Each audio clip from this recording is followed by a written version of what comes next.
ఓం సాయిరామ్. సమస్త సాయి భక్తులందరికీ నమస్కారం అండి. అందరూ ఎలా ఉన్నారు?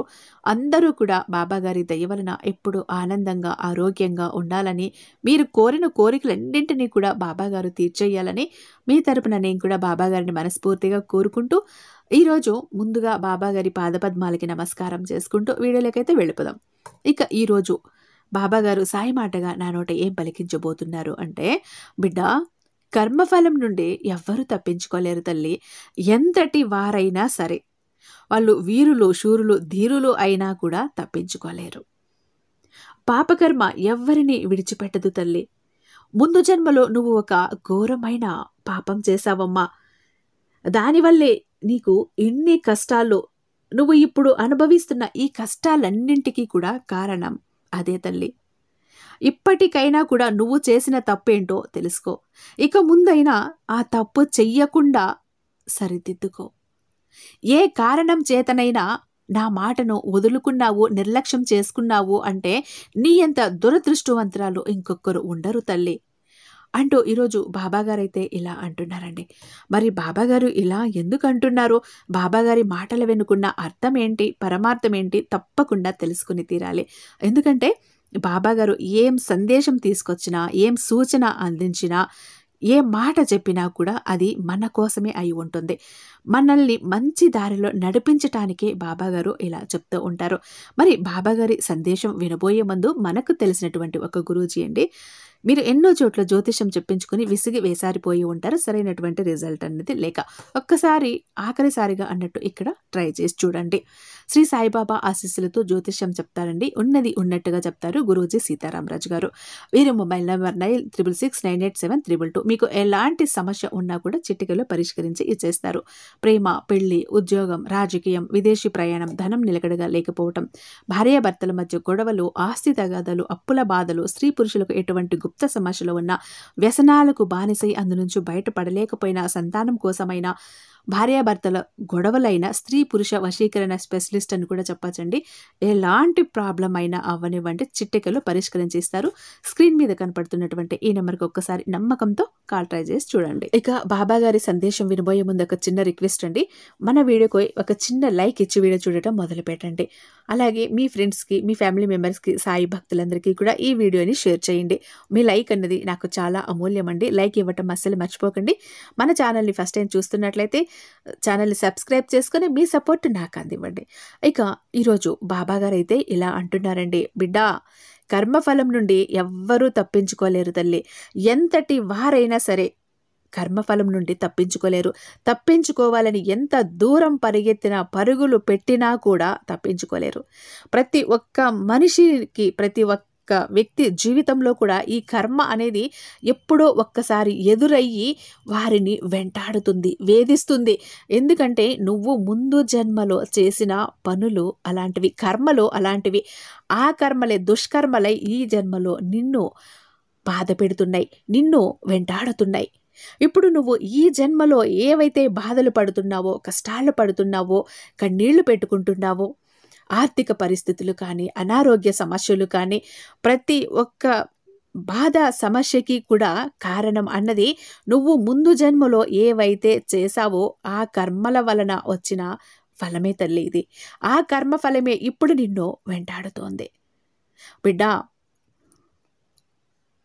పోయిన జన్మలో, ముందు జన్మలో నువ్వు ఎలాంటి కర్మలు చేశావో నీకు తెలియాలి అంటే ఒక చిన్న కథ రూపంలో చెప్తాను, జాగ్రత్తగా వినమ్మా.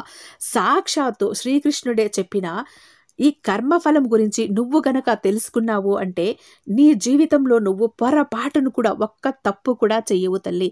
ఒక ప్రాణిని కానీ, ఒక జీవిని కానీ, ఒక మనిషిని కానీ బాధ పెట్టవు, హింసించవు, శిక్షించవు. ఎందుకంటే ఆ పాపకర్మ ఎంత భయంకరంగా, ఎంత ఘోరంగా ఉంటుందో ఇప్పుడు నేను చెబుతాను, జాగ్రత్తగా విను తల్లి.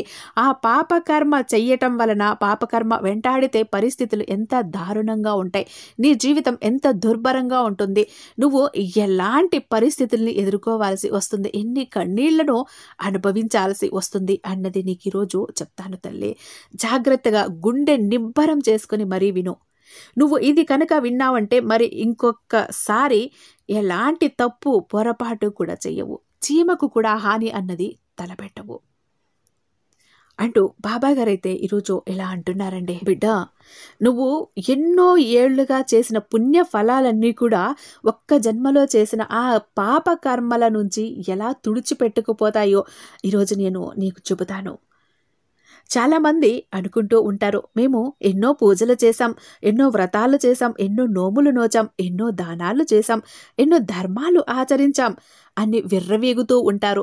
మమ్మల్ని మించిన వాళ్ళు ఇంకొకరు ఉండరు అని. కానీ అవి ఎంతవరకు నిన్ను భగవద్ సన్నిధికి చేర్చుతాయి అనేది ఆలోచించు.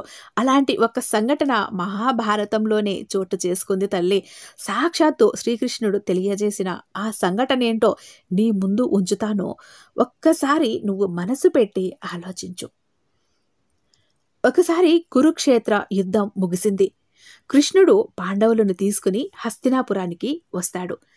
తన 100 మంది పుత్రులను పోగొట్టుకున్న ధృతరాష్ట్రుడు శోకంలో మునిగిపోయి ఉంటాడు. కృష్ణుడి రాకను గమనించిన ధృతరాష్ట్రుడు ఎదురెళ్లి బోరున విలపిస్తాడు. చిన్న పిల్లాడిలా ఏడుస్తున్న అతన్ని కృష్ణుడు ఓదార్చేందుకు ప్రయత్నిస్తాడు.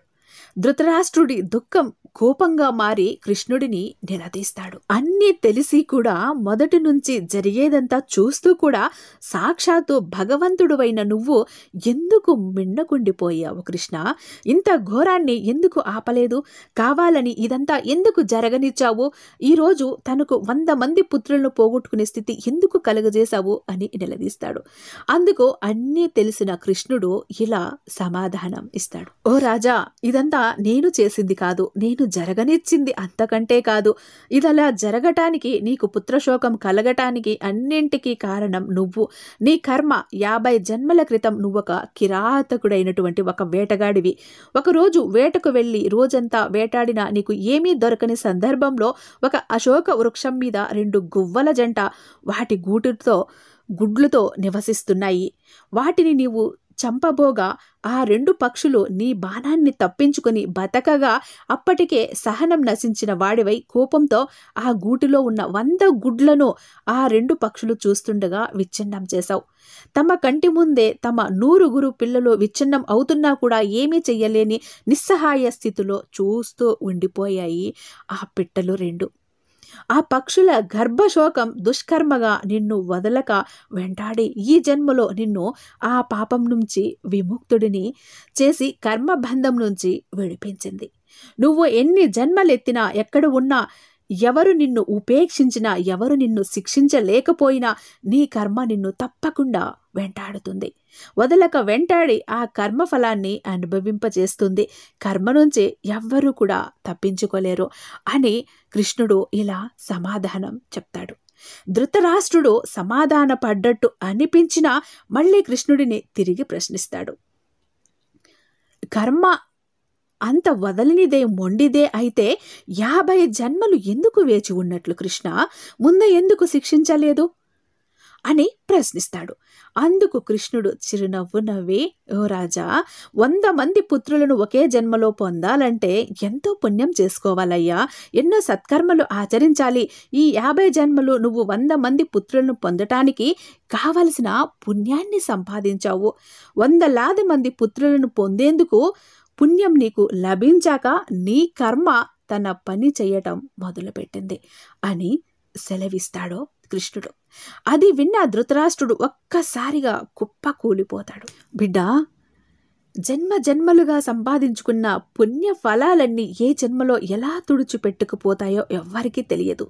అందుకోసం చేసుకున్న పుణ్యాన్ని చూసి మురిసిపోవటం వద్దు.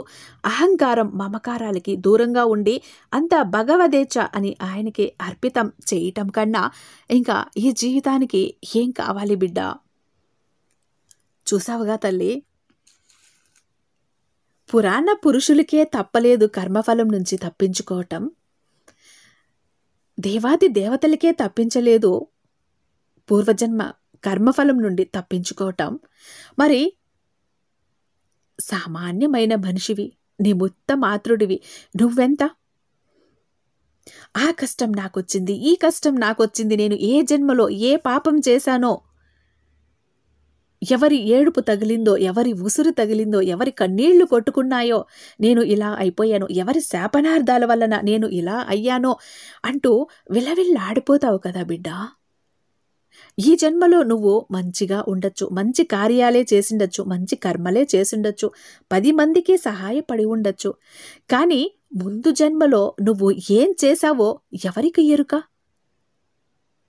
ఆ పాపకర్మే ఇప్పుడు నిన్ను వెంటాడుతోంది.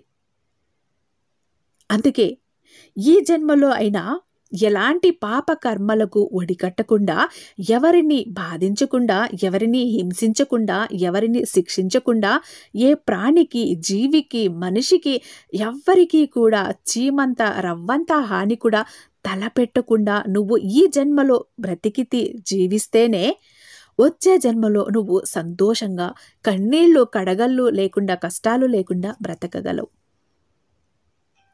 అలా కాకుండా ఈ జన్మలో నీకు నోటికి ఇష్టం వచ్చినట్టు మాట్లాడుతూ,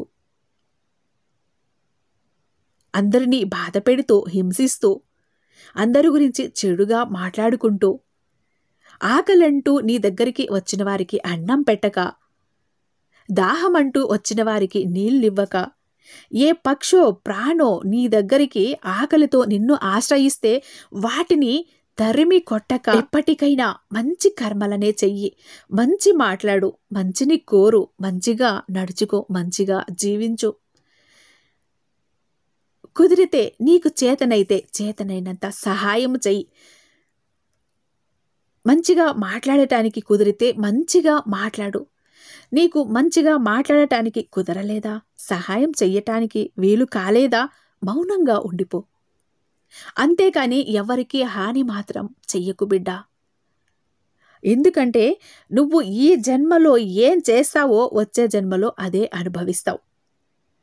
ఈ జన్మలో నువ్వు చేసింది వచ్చే జన్మలో కర్మఫలంగా నిన్ను తప్పక వెంటాడుతుంది. అది సంతాన పరంగానా, డబ్బు పరంగానా, ఆర్థిక పరంగానా, అనారోగ్య పరంగానా, ఏదో ఒక రూపంలో నిన్నైతే వెంటాడి తీరక తప్పదు బిడ్డ. అందుకే ఎప్పుడూ కూడా మనిషి పుట్టాక, మానవుడై జన్మ ఎత్తాక మంచిగా బ్రతకటానికి, మంచిగా జీవించటానికి ప్రయత్నించాలి. నీ సాయి తండ్రి ఎప్పుడూ నీకు చెప్పేది కూడా అదే తల్లి. నీకు వీలైతే సహాయం చెయ్యి, కుదిరితే దానం చెయ్యి. దాని వలన నీ జన్మ చరితార్థమవుతుంది అంటూ నీ సాయి తత్వం కూడా ఇదే. నీ సాయి ఎప్పుడు నీకు బోధించేది కూడా ఇదే అంటూ ఈరోజు బాబాగారైతే చాలా అద్భుతమైన సందేశాన్ని అందించారండి. నిజానికి కూడా ఈ కర్మఫలం ఎలా వెంటాడుతుంది మనిషిని అంటే, ఒక్కసారి వెంటాడింది అంటే ఉక్కిరి బిక్కిరి చేస్తుంది. నాకేంటి, నేను బాగానే ఉన్నా కదా, అంత సవ్యంగా జరుగుతోంది, అంత సక్రమంగా జరుగుతోందిలే, నన్ను మించిన వాళ్ళు లేరు అని మనం వెర్రవీగే సమయంలో సమయం చూసి దెబ్బ కొడుతుందండి ఈ కర్మఫలం అన్నది. ఒక్కసారి దెబ్బ కొట్టిందా ఇక మనం పైకి లేవలేం అసలు. అలాంటి దెబ్బ కొట్టి చూపిస్తుందండి. నిజానికి ఈ పాపకర్మ అనేది ఎవ్వరిని విడిచిపెట్టదు. ఎవరు చేసిన కర్మ వారు అనుభవించక తప్పదు అని పెద్దలు ఎప్పుడూ అంటూనే ఉంటారు కదా.